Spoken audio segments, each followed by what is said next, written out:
बिहार में बहारे बा नीतीशे कुमारे बा, ये और इस नारे को देने वाले भी प्रशांत किशोर ही थे।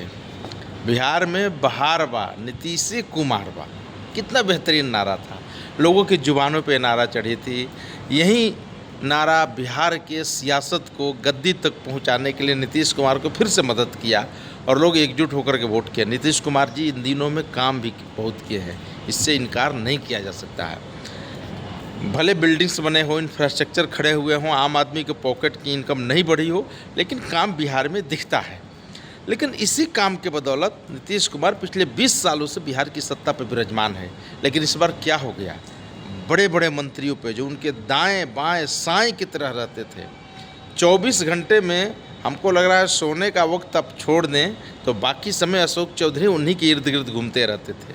और आज क्या हो गया, अशोक चौधरी नीतीश कुमार के केंद्रीय मंत्रिपरिषद में बैठ करके इस तरह से घोटाले घपले और भ्रष्टाचार किए हैं, जिसका जीता जागता सबूत प्रशांत किशोर ने अपने पूरे वीडियो और पूरे प्रेस कॉन्फ्रेंस में उन्होंने दिखाया है। और अब तक अशोक चौधरी खामोश हैं, एक शब्द बोल नहीं पा रहे हैं, पूजा पाठ में लगे हैं, झाल का मस्ती में बजा रहे हैं। लग रहा है कि झाल के शोरगुल से इस आरोप को दबा दिया जाएगा, ऐसा हो नहीं सकता है।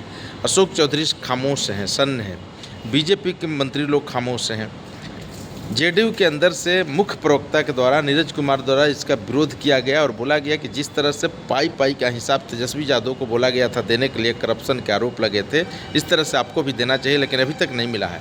नीतीश कुमार जी को कहा जाता है कि 3 गो सी से कभी कंप्रोमाइज़ नहीं करते हैं, करप्शन, कम्युनलिज्म और ये 3 गो सी उनका प्रमुख केंद्र रहा है। लेकिन 3 सी का क्या हुआ, ये भी सवाल है। आखिर 3 सी का जवाब कौन देगा? अशोक चौधरी क्यों नहीं जवाब दे पा रहे हैं?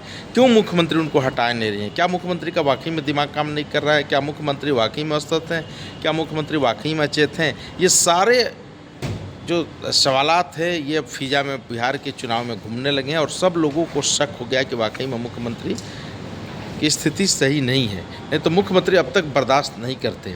आप याद कीजिए, तेजस्वी यादव पर आरोप लगा था, उनको डिफाइन करने के लिए कहा गया था, नहीं किए तो उस गठबंधन को छोड़ करके मुख्यमंत्री बीजेपी के साथ आकर के सरकार बना ली, पूरी मंत्रिमंडल को गिरा दिया, सरकार गिरा दी थी। लेकिन इस बार क्या हुआ है?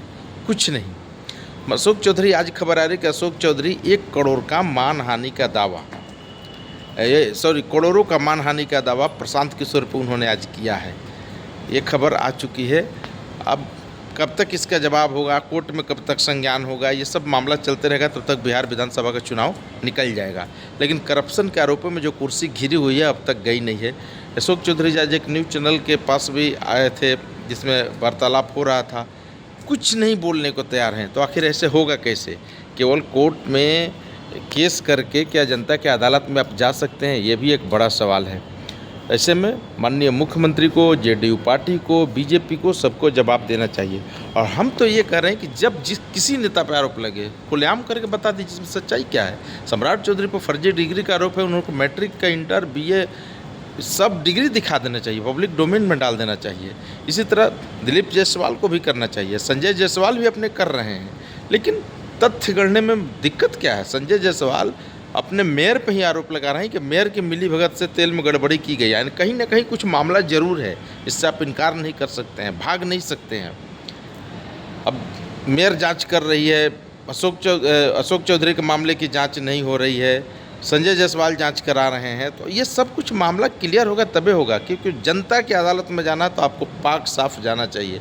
और जिस नीतीश कुमार पर आरोप लगा है भ्रष्टाचार का, जिस नीतीश कुमार के मंत्रिमंडल पर आरोप लगा है भ्रष्टाचार का, इस पर सख्त जवाब दे करके कार्रवाई करनी चाहिए, तभी बिहार विधानसभा चुनाव में जाना चाहिए। ये सबकी मत है और जनता भी यही चाहती है। अगर नहीं करेंगे तो इसका खमियाजा उनको भुगतना पड़ सकता है। तो देखते रहिए भूषण भोजपुरिया की इसी तरह के नए खबर, नई जानकारी आप तक लेते आएंगे। धन्यवाद।